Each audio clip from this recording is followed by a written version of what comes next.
This is Wildcat Country. Larson tipped it. Love has it. Lewis slams it, and Arizona wins it. The inside scoop on the Arizona Wildcats. It's Gunnar Maldonado. He's got blockers. Touchdown, Arizona. Ladies and gentlemen, it's time to bear down.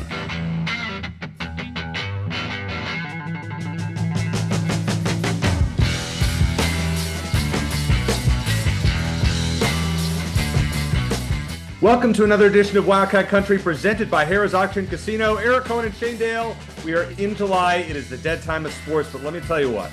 We have one of the best guests on this program in terms of name recognition for Wildcat basketball fans, that we've had in a long time.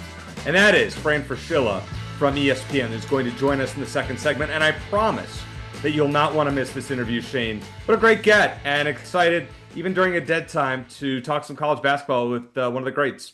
You know, I just sent a flyer out to Fran just on X and just said, hey, you willing to join us? And he said, sure, DM me, and we made it work. You know, there aren't a lot of guys who are that well known nationally who would give us the time of day, and I get that. But no, excited to talk to him. We'll talk to him about Koa Peat's performance with the U19 team and a lot of other stuff. He's got a lot of ideas for basketball that he shared, some online and some stuff that he hasn't yet. So we're looking forward to it. Let's get into buy or sell. We'll keep it abbreviated with Fran's interview, which I'm sure will go a little bit longer as we go along here in the show. But let's get right to it. Number one, Shane, I think it's time for us to praise Brent Brennan. He has completely turned around the momentum of a very disappointing 2024 this offseason. I'll buy it as much as you can at this point. I think it's still too early to say conclusively. I think in particular the early reviews have to be that Seth Doege and Joe Salavea were outstanding hires, at least in terms of a recruiting standpoint. Seth brought in some big-time commits last week, and now Joe has this past weekend. And a lot of these guys aren't just picking Arizona, like we saw in the Kevin Sumlin era. Like Arizona's, their best commits were guys who were picking Arizona over, UNLV, San Diego State, stuff like that. It's not just that, they're earning commits going up against some legit power programs, and that so they're not just in the mix for it, but they're getting those guys. And that was kind of Brent Brennan's MO at San Jose State. Was a lot of times he'd be in the mix for some of those guys. Like it'd be San Jose State and then like three power schools, and you think, how does San Jose State get in there? He wouldn't land a lot of those guys, unfortunately. But now that he's at Arizona, now he's looks like that's starting to happen. Now that he's got his coaching staff in place. I haven't seen an update from Rivals, but 24/7 now has Arizona number 41 nationally for its 2026 team rankings, right behind ASU at 40. Rivals still has them 59, but I'm guessing they'll shoot up the next time we get an update from them. I don't think it's been updated. So, I think Brent initially he made some feel good hires like Dino Babers in year one that didn't pan out. But he went back to the drawing board. Obviously, Salavea is a feel-good hire too. We love it, but I think it's also one that fits the program and made a lot of sense considering his track record, and that's what we need. I thought it was fantastic. What he's done is fantastic. I just think the other thing, and I want to give some credit to Mike Luke, who runs the great AZ12 podcast, that he said like Brent's been out there in the community. You and I had a chance to talk to him face to face. Real talk. He's been open. Yeah. And, after a bad season like we saw from the Wildcats last year, you could understand if a coach just said, I want to go away, keep things close to the vest. He's done the opposite. Yeah. And for all that, I criticized him last year. Now I gave up my season tickets. And it doesn't mean I'm not going to go to games. In fact, I'm already going to week one. My buddy Steve, who I've gone to games with for a long time, still has his tickets, and he's going to take me. And thank you, Steve. And I will probably end up at least 5 games this year just because I know how I am. And I probably am not going to go to Weber State. I don't really have much interest in watching that. Arizona should win that game rather easily. I can watch that on TNT or whatever, watch ESPN, whatever it is. But Brent has done a great job. The recruiting momentum is nice. Joe Salavea being a former, hyped player who is an excellent recruiter, bringing him back, to Arizona, as you mentioned, wonderful. And Seth Doege, we were really impressed with him. And Danny Gonzalez, who we also had on the program months ago, was an impressive guy as well. These guys have charisma, and they get it. And I'm not saying Arizona's going to win, a lot of football games this year, But if they go 6-6, I'll be happy. Yeah. That would make me happy. And look, Brett, this sounds like such a cliche, but it's more, life is less about the mistakes you make and more about how you respond to them. And I think Brett made some mistakes in year one, and I don't think that we're all on him. I think between injuries and a lot of the guys kind of with one foot out the door, I don't think that helped in terms of chemistry. But I think he did make some mistakes in terms of coaches, in terms of assistants, and he's he's corrected those to as far as we can tell so far, and he's done a good job with that. And he's responded well to things that did not go well in year one. It was his first year as a power head coach at a power school. And sometimes things go well right off the bat and sometimes they don't. And so I'm very thankful that he's done what he can to right the ship. We'll have to see how it all plays out. Again, I still think that 4-8, provided that you're more competitive in a game in, game out, I would be okay with, as long as you can see the progress, because I'm not expecting Arizona to compete for the Big 12, and I can kind of take or not take a low-level bowl game at this point. But I think he's made a lot of good moves, and hopefully that'll, again, the guys we're talking about are 2026. We'll have to see how 2025 goes. They've done well in the transfer portal as well in that regard. But I think as much as you can in early July, I think you can say a lot of good things about what he's done. Yeah, and I think the other thing too, Shane, is that he, has kind of re-energized, the fan base a little bit. Like they're more engaged, and albeit, we all want football to be back. I mean, we're 8 weeks out as we record this. We're like, all right, like bring us back to football. But he's done a good job. Even me, who was down and out after this team got walloped by ASU. It's a shame that Tetero McMillan's final college football game will be that performance. I would say that was almost worse than 70-7, because there were people actually like myself who were there and got to watch that in person, whereas nobody watched that 70-7 game in person. No one had to be subjected to that. Yeah. I mean, they outgained it by over 300 yards. In fact, I was looking at Phil Steele's top 10 games of all, top 10 performances of all teams last year, and I believe that was fourth or fifth ASU's domination over Arizona. Now, Arizona, Washington State, for reference, in 2023 was 10th. It was on your birthday when that winning streak happened. Yep. That was the 10th best performance by any team that year. ASU's performance over Arizona last year was, I think, 5th. So if that tells you, it's pretty bad. So the last taste of football that we have.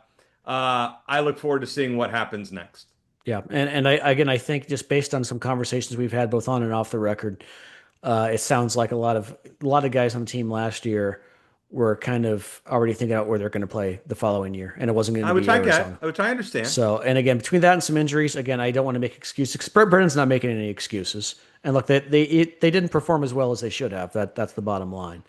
But I think I'm glad he's got a second year to hopefully turn things around. And again, all I want to see is them going in the right direction. I want to see them be more competitive. If they go to Ames, Iowa, and lose a close game, I'm okay with that at this point. We have to be realistic. We have to reset our expectations every year. Let's talk about Koa Peat. Speaking of resetting expectations, Arizona basketball, we'll talk about this with Fran Fraschilla, but from what we saw of him in that U19 tournament, which the USA won with Tommy Lloyd as head coach, it's fair to say that he's likely to be Arizona's best player in 2025-26 by yourself. I'll hedge a little. I'll buy that he very well could be by the end of the year. I think he still needs a little. Look, he averaged 12 points, 8 or 9 rebounds a game on a team loaded with top incoming talent. So no, he looked great. He had some highlight reel plays. That dunk he had was very reminiscent of Ben Mathurin against TCU in the second round of the NCAA tournament. I think his athleticism is ridiculous. It's probably a little bit ahead of his decision making, which for a kid his age is realistic. I think he got a little bit of flack. I did a little search on X just to see what people were saying about him, like non-Arizona fans. And, it was very mixed. I mean, most of it was positive, but he got a little bit of flack for not passing the ball more when he was double teamed, took some low percentage shots. But we all agree the potential's there. I'm excited to see what Tommy Lloyd and his staff can do with him and Braden Burris and all the other incoming guys, including the international guys, what they can do with those guys given a full season. But yeah, the potential is off the charts. He does a little better in terms of decision making, which I think comes with a full season, not just as a team, but as I think Tommy Lloyd and his staff are very good at developing players, especially the big men. I think he has the chance to be their best player by the end of the season. I don't know if he's going to be at the beginning, though. Yeah, I mean, who is Arizona's best player then, Shane? Yeah, that's a tough question. Jaden Bradley could be that guy early in the season coming Hmm. back. Mo Krivas, maybe he steps right up and is that guy. And of course, there's Braden Berry, so we haven't been able to watch his last couple of weeks, but he's been, he's a huge, big name recruit as well, and can play both spots, both guard spots. So those are probably the other candidates. But I think Koa Peat, I think he's gonna be kind of fun to watch, but also a little frustrating at times early in the season, especially when he goes up against some of the other best teams in the country. Remember, Arizona's got a gauntlet of a schedule that we've talked about ad nauseum, and I'm sure we'll continue to. And they're going to get punched in the mouth a bit, and I'm sure he is on a on an individual level. But I think by the end of the season, like I could see him like being a guy that come NCAA tournament time if Arizona makes a deep run, he's their go-to guy late in games. He's the guy who's willing to take over because they have to have that alpha, right? They have to have someone Right. who's willing to take over late Hmm. because Caleb Love was that guy for 2 years and he's gone. They have to have, along with figuring out who's going to be the best player on the team, we're going to figure out who's going to be that alpha, who's going to want the ball and is going to not shrink from the pressure late in games. That's a great point. I'm excited to see it. It just this Arizona team, outside of Koa Pete, who's obviously the most celebrated recruit along with Burries, I'm not sure. You don't have a Caleb Love, you don't have the Aaron Gordon, you don't have the Stanley like the guy where Yeah. they're the guy, Yeah. right? Like I think Pete could be him. Yeah. We'll see what Fran thinks. We'll see if Fran has any thoughts on that. Third one. Let's talk about Arizona softball for a second. So we had mentioned that were having some transfers the other month, and those transfers ended up in the SEC. I think by or sell, it's time to declare the end of Arizona as a softball powerhouse. It's over because the SEC rules with money and resources. I'll probably buy that, and I think Yeah. it had kind of been trending that way even before the NIL transfer portal, that the Wild West that it is now. But I think it's kind of a microcosm of where you see college athletics going in general. I think it's essentially become Major League Baseball. You see a player develop into a star on a low salary team in Major League Baseball. He's probably going to be a New York Yankee or a Los Angeles Dodger the next time he's eligible for free agency, right? Or Right. maybe Boston, and that's about it. The same is happening in college sports relative to the SEC, except free agency is every season for everyone. Now, Fran Fraschilla has a solution to that as much as it relates to college basketball that he'll talk. We'll ask him about. I think that would work for other sports as well. And the one I like is you get one free transfer and that's it. And after that, you have to sit out a year. But yeah, as soon as we saw, Dakota Kennedy, Kaya Altmaier, when they had hit the portal, and two of the best players for Arizona last season, you didn't have to guess they'd end up at SEC schools, and that's exactly what happened. It's awful. It's awful. Kaya I went to mean, Texas. Dakota went to Arkansas. Look, I get it. They make more money next season than they will in a while. You just don't know. Like professional softball, it's not basketball. It's not the NBA. So you want to make that money while you can. You never know about the future. So I get it. Again, I'm just guessing that I haven't seen anything about their NIL deals, but I'm just going to guess. I'm going to make an educated guess that they're going to be making more than they would have had they stayed at Arizona. But yeah, I think you're seeing just about every other power team now kind of become a feeder school for the SEC or maybe the Big Ten or Texas Tech, which seems to have a bottomless pit of money.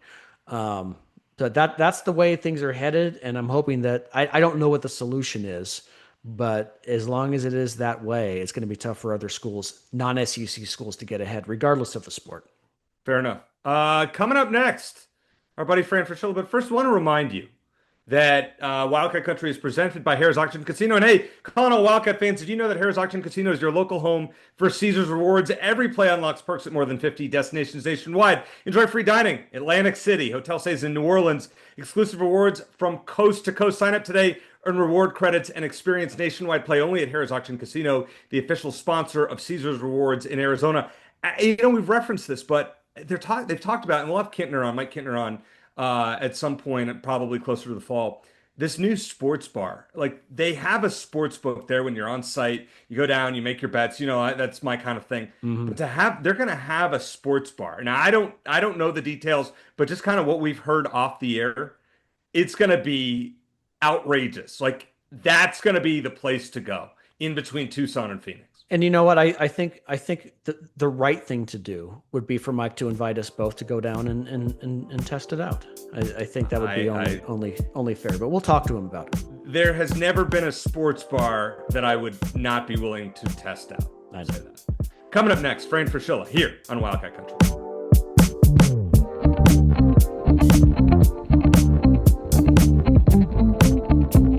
Shane, last year, you and I came up with a list of Big 12 personalities that we would love to have on the show. And this next guest was up there in the top 1 or 2, 3 maybe. It is Coach Fran Fraschilla, who is the lead Big 12 commentator along with Book Shambi on ESPN. We are so glad to have you, Coach. I want to ask you, I know we're 4 months away from the season. If you're an Arizona fan right now, should you be more excited for next year's team? Should you be a little, temper your expectations more, or is it still too soon to be determined?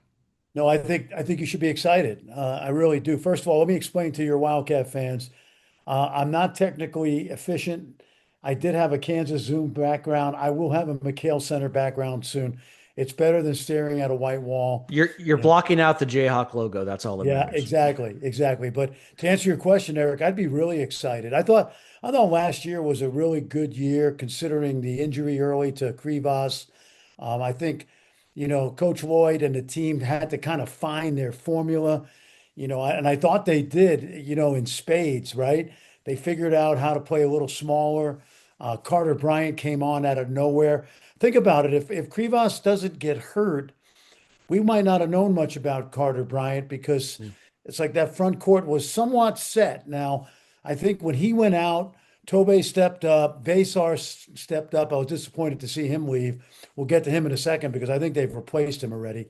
And then Carter just stepped in and got a great opportunity to play actually power forward, a position that he's not going to play in the NBA, but that shooting ability and his energy and athleticism really helped him. So to answer your question in a long-winded way, I would love this upcoming team. You got a good balance of experience. You've got a couple of really precocious freshmen, Koa Peat, we'll talk about him. Yep. The 2 big kids that are coming in, from Africa, obviously, one played at Real Madrid, the other played high school basketball in New York. I think they're a ways away. But by and large, I think this is a really good group. Jaden Bradley is one of the underrated point guards in the country. Del Orso, I think, is going to be a year better, playing at a high major level. And I'd be excited partly because of the 2 freshmen, honestly. Yeah, and Fran, thanks so much for taking time out of your busy schedule to chat with us. I know you kept a close eye on the USA U19 team's run that just culminated with a blowout win over Germany in the championship game to win gold. Your overall thoughts on Koa Peat? He looked great at times. I know he got criticized a little bit for maybe some decision making down the stretch, but what's your overall take on him? I love him. I think he's going to be a great college player. I've been watching, most of us, and maybe and you guys, the way you follow the Wildcats, most people, especially in the state of Arizona, have followed Koa for years, right? And if you know about his family's football background, you probably, even longer than that. But I've watched Koa now for at least probably 3 years. He's high energy. He's a great athlete. I'm not going to talk anything about the NBA right now because I'm not sure, given that for the NBA, he's a little bit of a tweener. Having said that, I think he's going to be a tremendous college basketball player, hopefully for this year and maybe longer if you're a Wildcat fan. But he's high energy. He kind of reminds me, now I'll get some criticism for saying this, but he's got a little bit of Aaron Gordon in him, because when I watched Aaron in high school and then in college, and my son coached him in Orlando, and we know Aaron's game pretty well. And my other son actually played with his sister at Harvard. That's a whole nother story.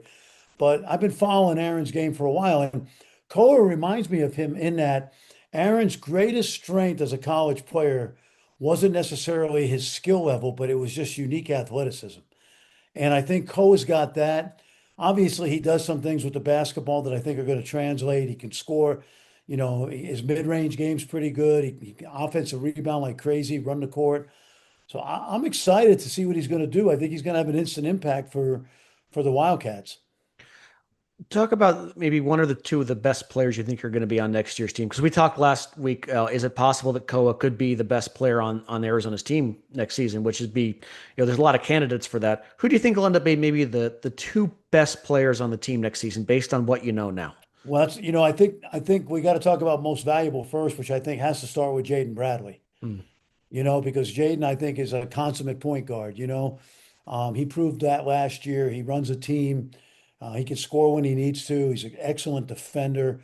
So he may not be one of the two most talented guys, but I think Jaden kind of is right there. I think the two freshmen, honestly, Braden and Koa, are going to be, let's just say, among their four most talented guys. Okay. I think it's safe to say they're going to be, and then when you talk about value to the team, it gets back to Jaden again. I think you got to throw Tobe in there because of what he did at the end of the year. Yeah. I think the X factor is going to be how healthy Krivas is and how much has he improved even since since he became healthy again after the injury in December. So that's five right there. Aristide, I haven't seen him in a year, so I'm not sure how he'll translate. Throw other guys at me. Del Orso, I think Anthony is going to go back to being a very good, useful role player off the bench. He's an excellent shooter. I thought at times he was a little overmatched athletically Yeah. in the Big 12. But having said that, a year in the program, he's one of the better shooters in the league.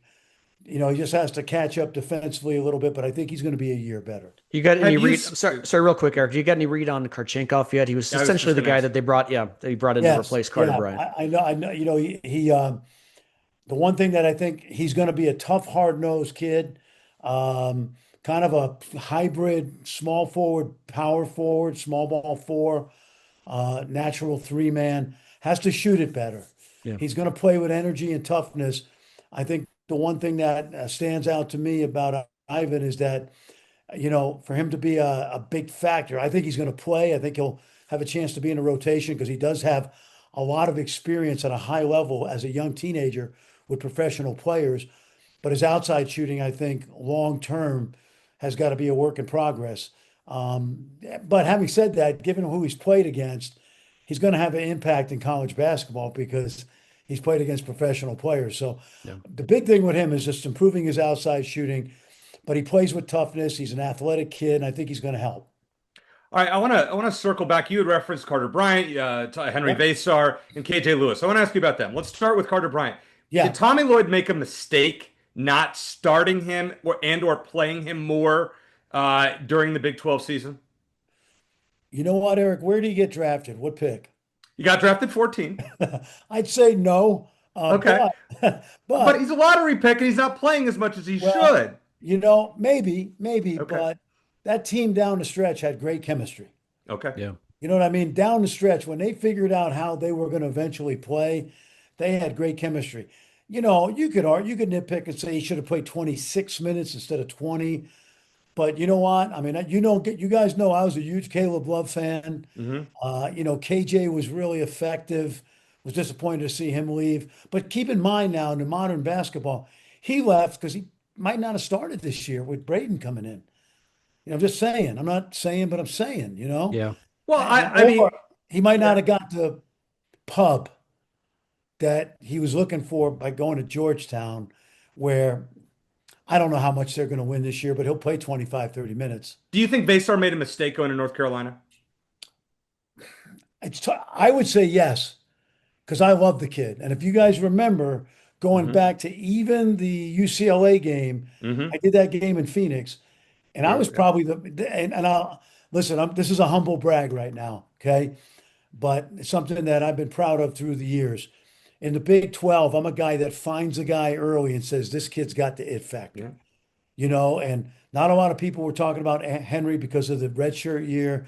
But if you guys remember that game, and then I think it's Cincinnati, I said this kid's going to play in the NBA someday, but it's not going to be this year. And similar thing with Christian Anderson last year, the young man at Texas Tech who was brilliant for Germany. I think he made a mistake because I love the way he played, and I think Tommy and the staff would have got more out of him. But he's looking at Krivas, he's looking at Koa, he's looking at Tobe, Right. and this is the modern college basketball. So that's the Yeah. tricky part. So I say yes, but we'll see. And I think a lot of it's going to have to do with how well Kribas plays. Speaking of the transfer portal, Fran, I know you kind of put out a mission statement on how you'd reform it, which I don't have any issues with. I agree with 100%. But just for those who Yeah. aren't familiar, what would you change? Cliff Notes Yeah, I got version. to look at my, now you're making me look at my Twitter because I put it on, Yeah. I pinned it there, Shane. Yeah. So let me look at it real quick because, I thought I did have some pithy stuff there. Yeah. The one right off the bat. Okay, so and I'll look at this and browse. Um, the one thing, let's take the international guys, which Arizona is going to have a lot of in the future, because of Tommy's connection to, international basketball, and they're coming over like, in droves, right? Yep. If a guy comes over at 18, 19, he gets 5 years. If he comes over at 20, he gets four, roughly now. If he comes over at 21, he loses, 2 years. If he comes over at 22, he loses 3 years and he has two to play. So that's the first thing, because I don't like it when a 23-year-old guy comes over and he's a freshman. Yeah. And I think I talked to the NCAA. I actually talked to some of my buddies at the NCAA about this about a month ago. And I think that's the route they're going right now with the kids coming over. So if you get an 18-year-old Henry Vasar, he's got five to play four, or the kids coming over like City Gee, who's coming over from Real Madrid. Yeah. And we'll see. I think he's a work in progress now. The other thing about transfers, one-time transfer, second time you transfer, you got to sit out a year unless your coach leaves and gets fired. Yes. This transfer thing is ridiculous because, I jokingly say, what alumni game are you going to take your family back to? Right. Like there's kids that are playing for four schools in 4 years. That's absurd. So that's the general idea, just some common sense. I'm okay with a kid. I don't like it when a kid transfers 3 or 4 times. That just doesn't make sense to me. Like they don't put their roots down anywhere. And guys like Tommy Lloyd and Bill Self and Tom Izzo, they're going to get on your ass and coach the hell out of you. And if you buy into it, you're going to become a better player. And if you got pro ability, like Carter Bryant got coached hard this year. By the way, I love the kid. I think he's got incredible character. I think he's going to be a good player. But getting back to Carter, because I'm going off on a tangent here. Carter's the kid that throws 98 miles an hour at South Point, okay? And he's gonna sign with Arizona to play baseball. But whoops, the Brewers drafted him with the 5th pick in the first round. He's going to the Brewers. Now the problem is he's not going to go right to the major leagues. He's going to double or triple A. In Carter's case, to answer what you were talking about, Eric, he had to come out. Lottery pick. Yeah. But you got to keep in mind that he might not play a lot early in his Spurs career because he's still a work in progress. Whereas if he stayed as a sophomore, he could have easily been an All-American. But maybe next year he gets drafted 8th instead of 14th. Yeah. Or maybe he gets hurt. And that's that's the gamble. Like I understand, go when your stock's high, you don't know it's going to be that high again. And I would have loved to have seen him stay, and I know all Wildcat Yeah. fans would have. But Yeah. once I heard from my NBA friends that he was going to go like in the middle, the first half of the first round, he's got to go. All right. So I pivoting a little bit, and this is a topic that Eric and I have debated, and maybe Yep. you'll be the first one to agree with him on this. So I'm still sad that the Pac-12 as we know it is gone, but I am happy that Arizona plays in a much tougher basketball conference now. I think it helped toughen them up. I think it helped them rally to beat Oregon in the second round of the NCAA tournament. They played Duke very competitively in the Sweet 16. That plus their non-conference schedule, I think that gauntlet. I think is going to toughen them up come March. Arizona fans are still anxious to get back to the Final Four, where they haven't been since 2001, which is still kind of crazy to think about. But do you think that kind of schedule, both non-conference and the grueling conference schedule, will help Arizona get back there sooner rather than later? Well, I think being in the Big 12 helps. I was a huge Pac-12 fan. I'm massively disappointed that the way a couple of conference commissioners, football conference commissioners particularly, destroyed the college athletics. Okay, and unfortunately, the Pac-12 misstepped. Listen, that last football season, they were as good as the SEC. Yeah. You're right. Look at those 5 quarterbacks that were unbelievable. Okay, and the great season they had, and Pac-12 basketball traditionally has been pretty good. Now, I do think this toughens this Big 12 toughens them up. And listen, I miss the rivalries. Okay, I'm not excited when Arizona has to play at UCF. Okay, or Morgantown. It's a it's a little dicey there, but Kansas, Houston, Baylor, now Texas Tech, not that far away. BYU. Obviously BYU and Utah. There's some there's some tradition there. A lot of Mormons live in Arizona. That's always cool, right? Yep. I don't know why, but there's a lot of Iowa State fans in Arizona, or at least there's a lot of snowbirds, right? We saw that last year. So I think the league overall, as much as we all are going to miss them being in the Pac-12, is going to ultimately help Arizona, given the landscape of college athletics. And I do think it'll toughen them up. I mean, the travel is tougher, although there was a lot of hard trips in the Pac-12, obviously, but the competition, I think, will be better. And ultimately, I think this is great for Arizona. Is it better than the old Pac-12? I'm not sure, but what they fell into, and I was a big fan of the four corners coming to the Big 12. I think what they fell into is going to help them. Now, what will help them, and you guys don't like me saying this, but Arizona State's got to get better. And No, we don't want them to get better. We I want them to know, be I bad. know. And Utah's got to get better. And let me tell you why, Eric. I know from a fan standpoint, you don't want that. But No. Kansas got better and better and better when Baylor got better and Kansas State got better and Bob Huggins was at West Virginia. So ultimately, I get it. You don't want Arizona State better. No. But when they are good and they occasionally beat you, or you go to Utah and lose, like the year you guys went up there and beat Pirtle and DeLon Wright, Hmm. and you brought Stanley up there and TJ. I did that game with Tarzewski and Brandon Ashley. When you went up there and you both were ranked in the top 10, it was a massive game. Yeah. And so the better the rest of the league That's gets, fair. That's fair. the better it is for. And by the way, you know what sucked last year, and Bill Self knows this, and Scott Drew knows this. It sucked, if I can say that. Yeah. That Kansas and Baylor were not typically as good as they've been. Yeah. You guys True. haven't seen the real Kansas yet. Yeah. Mm-mm. And Yep. when you do, and number 3 Kansas comes into number 7 Arizona, you think McHale's a madhouse now, and it usually is. That's when you have had those occasional games through the years with UCLA or whoever, and then that's what you're going to love about this league when Kansas where they are, because hey, at the end of the day, so what if Arizona's 13-5 or 14-4, and you're still ranked 7th in the country? I Or was wrong, Shane. I was wrong again. Fran got me here. That's right. yeah, because I'm going to That's tell you right. what happens in this league when it's really good. And last year was an off year for the Big 12. Yeah. When you guys are number 3 in the country and you lose at Kansas State, you only drop to 5. That's how good this league has been traditionally. There's no downside to playing those tough games, is Yeah. what I always say. And it gets you ready to beat Oregon in the second round of the Right. tournament. Right. All right. So I want to ask you about you referenced, places to play in the Big 12. When McHale Center is full for a big game, Yes. in your opinion, where does that rank among all the Big 12 venues? Right at the top. I mean, to me, there's no place like Allen Fieldhouse for this Okay. reason. The history of the game is there. Right. They've had 9 coaches. The only losing coach in the history of Kansas is the guy that invented basketball. We wouldn't be doing this podcast right now without James Naismith, okay? Right. We'd be doing like a baseball podcast or something. But no, so given that, and it's 16-3 every night, and I experienced some, like when Houston came in last year, I thought that was as good as atmosphere as there was all season in the Big 12. So I would say, if you want me to say 1B, Okay. 2, and by the way, Iowa State's phenomenal too. And K-State, when they're good, is phenomenal.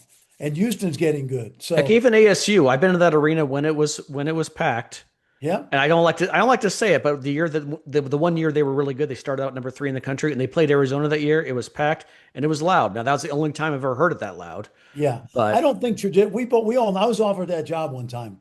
Cost Were me you really? at St. John's, by the way. Oh, wow. The priest fired me 5 weeks after I turned the job down when Kevin White was the AD. But I didn't think it was a basketball school. well, it's not. So you would have had the ASU job instead of Rob Evans. That's right. Wow. That's Wow. right. Yeah. You talk about revisionist. We think about it when Arizona had just won a national title in Yeah. '97, and they ended up getting back to the national championship game in Yeah. 2001. We would have been cursing Fran Fraschilla, you I know. know. But I've had a great life because after 3 dismal years, postseasons at New Mexico, I went to TV. By the way, I once snapped like a 56 game home McHale streak with the New Mexico Lobos Mm. in '99. We came in right before Christmas, and we had it was my first year, and we had a very mediocre team. And the Wildcats had 6 NBA players: Luke Walton, Warren Woods. Jason Gardner was on that team. The late Right. Michael Wright was on that team. Richard Jefferson. And I told my team, they've gone on Christmas break, but they haven't told Coach Olson. It was the game Wow. before Christmas, and we beat him on a tip in at the buzzer. Kind of, fortunate. 70-68. It was, I believe, December 21st, 1999. Something that Wildcat fans wanted to forget about, but that's a good one. Kai, listen, you beat the number 3 team in the country. Have to give you credit for that. I want to ask you Yeah, about. go ahead. Go ahead. Anyway, let me just say this. Yeah. I know a lot about McHale prior to them, you guys coming into Big 12. It's as good a venue as any place in the country. It really is. So I want to ask you about I think it was early February, Iowa State, Arizona. Yeah. One of the great moments, I think, in Arizona basketball history. You were Yes. there.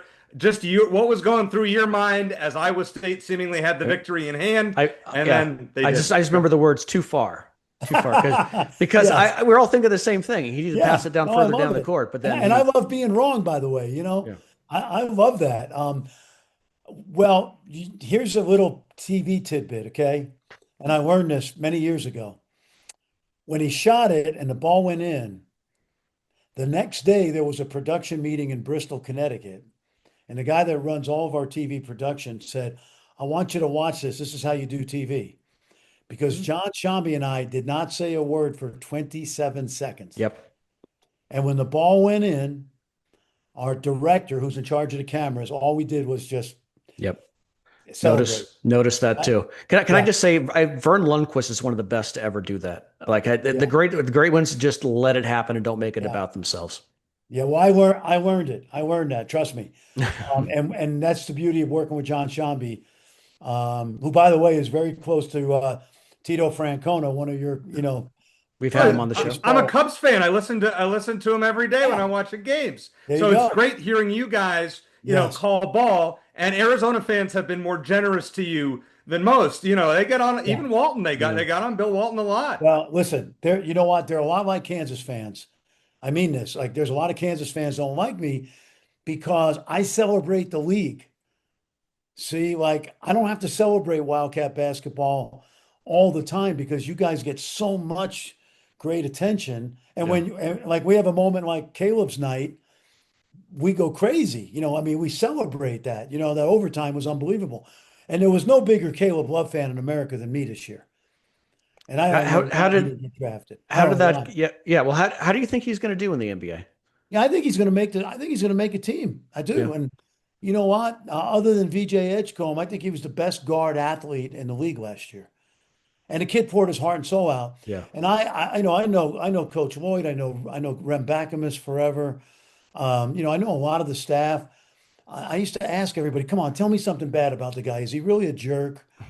And everybody I talked to the whole year, the players, the coaching staff, they raved about Caleb as a young guy and a team leader. And sure, he takes some tough shots, but he's the only guy to get a tough shot off. Yeah. And anyway, I hope he makes it. I don't know if he will or not, but I think he will.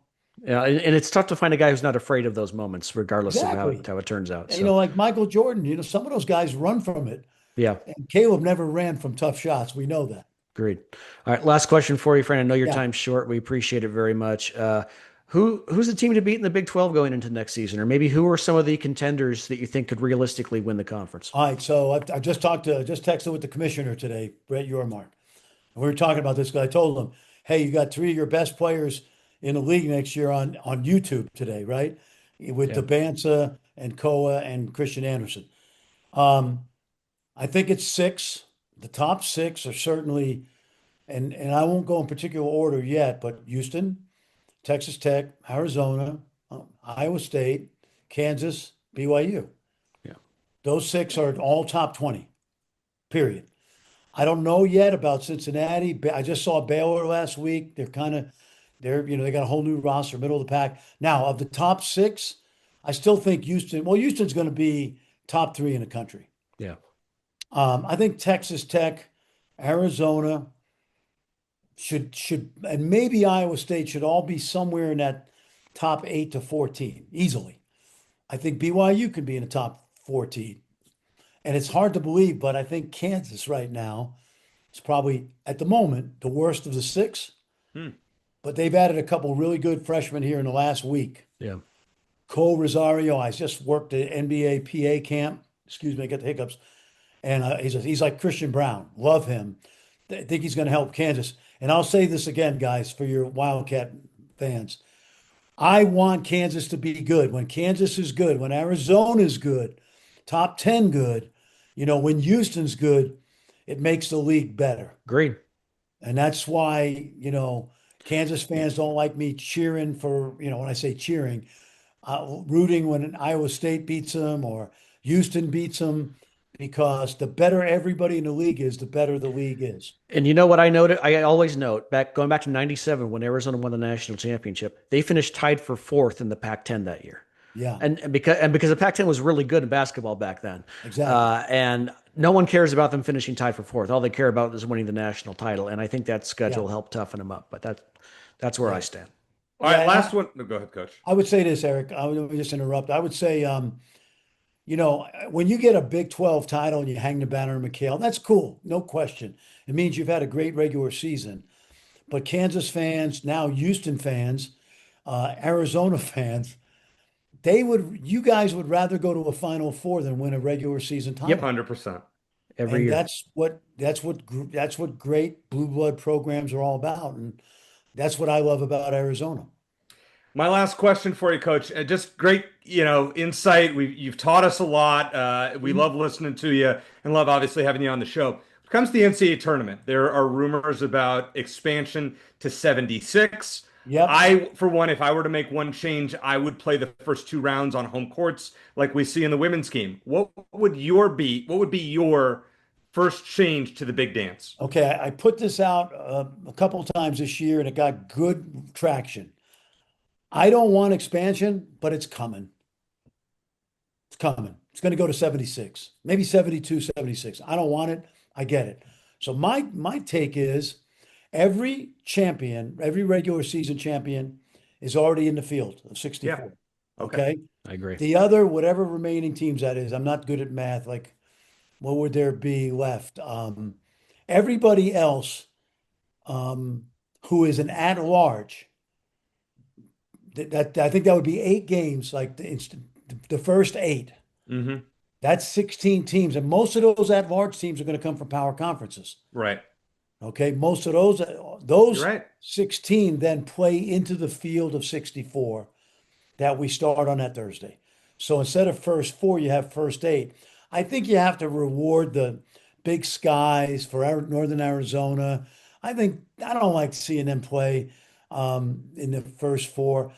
Let's just play 8 games in Dayton or wherever, maybe Vegas. And the 8 winners go into the field of 64 on Thursday and Friday of that first week.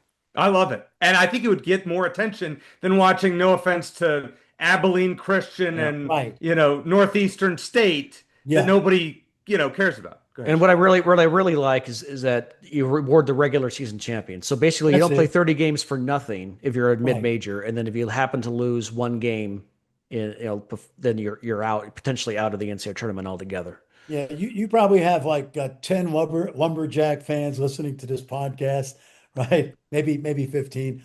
But if Northern Arizona wins the Big Sky tournament, they shouldn't have to play Abilene Christian and Dayton. I agree. 100%. And then what's going to happen? You'll still have your upsets, and the best teams will wind up getting to the Sweet 16 anyway, like we'd had this year. But that's what I would do. It's not perfect, but I think it's coming. And if you're going to expand, that would be my idea. Fran, so great to have you on. Your passion for the game is unmatched, and we appreciate listening to you not only on ESPN but on the show. And hopefully we'll have you on again during the season. You'll have me on anytime you need me during the season. That's a promise.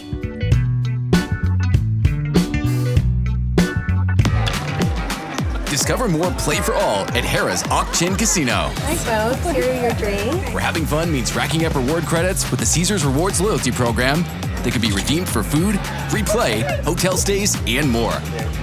Not only here in the city of Maricopa, but also at more than 50 Caesars properties coast to coast. From Harrah's Las Vegas to Caesars Palace in Atlantic City. What are you waiting for? Play for All at Harrah's Auction Casino, the official sponsor of Play. Shane, that was one of the coolest interviews I think we've had in a while, just because it's a new guest, somebody that we haven't had on before, a high profile name. And, it was like sitting at the bar chatting basketball with Fran Fraschilla. Well, that's why I was keeping a close eye on the time, because I know he had a hard stop around about a half hour in. And we told him 20 minutes, but we're getting close to 30. But I want, for all of our sakes, like he gets into the zone, we get in the zone, we can talk for another couple hours just going a round table and not even a Q&A discussion anymore, which is our favorite kind of interview. But I kept an eye on it and said, let's make sure we get you out of here, Frank, because I know he's got family in town. But awesome interview, awesome guy. He's the kind of guy who could have told us just pound sand or not responded at all, and we wouldn't have thought twice about it. But he took time for our little podcast in the corner of the internet, and we really appreciate it. So you had for the final segment, you saw something on X. Tell us about it, and let's discuss. Yeah, well, I'll give you a little more specifics than that. So I just Arizona Wildcats on SI, they're putting out a series of polls about like who's the best wide receiver in Arizona history, who's the best tight end, who's the best kicker, et cetera. And so I was just thinking about like, for example, they just put out who's the best kicker, and the choices were Nick Folk, Max Dejas, Tyler Loop, and Steve McLaughlin. Yeah, he'd be the other one. And I think a plurality have said Nick Folk, and certainly if you look at pro success, 100% Nick Folk. If you look at college success, it's not him. He wasn't that great in college. He was okay. Well, he got better late in his career, but I remember I was there his freshman year. I covered some games for the Daily Wildcat.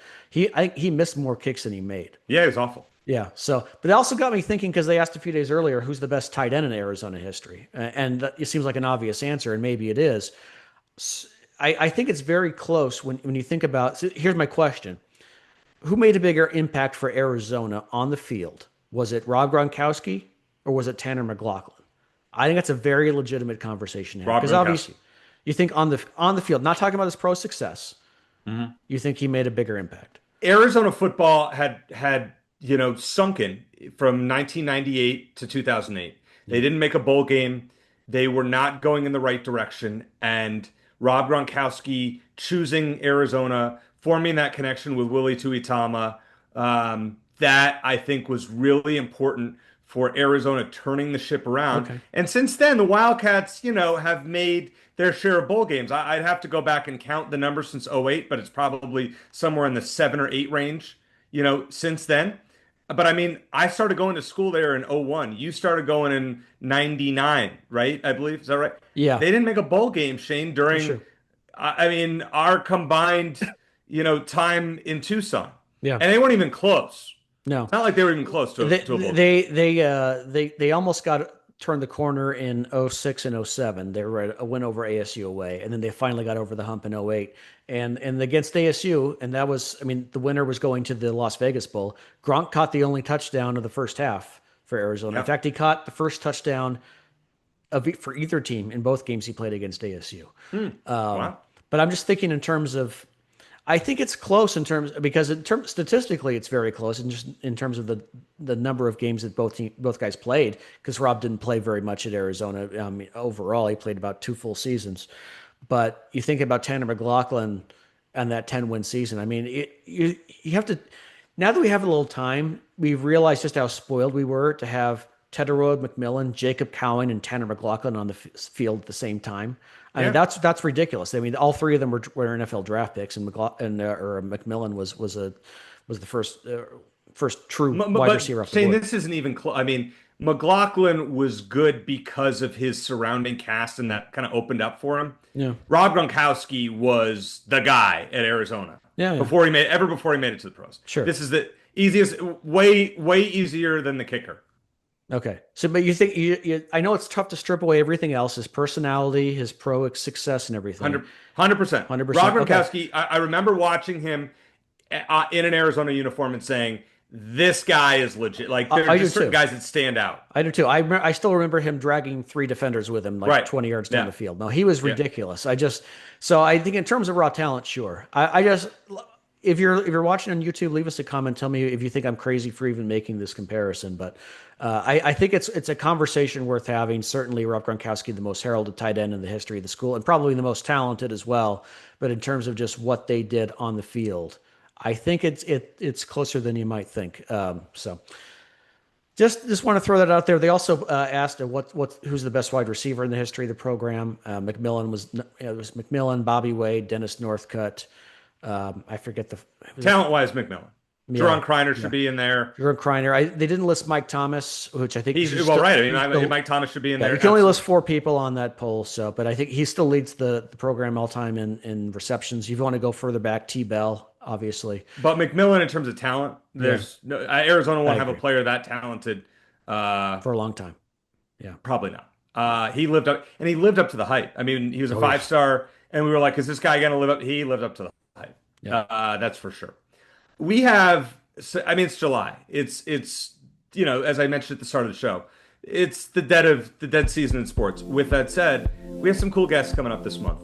Next week's show, if it all works out, another cool guest. Get ready, another first-time guest on the show. But thanks to Fran Fraschilla. That was awesome. It was just great to catch up with him, and look forward to having him on, as I said, later in the year. For Shane Dale, I'm Eric Cohen. Thanks for listening, and as always, bear down.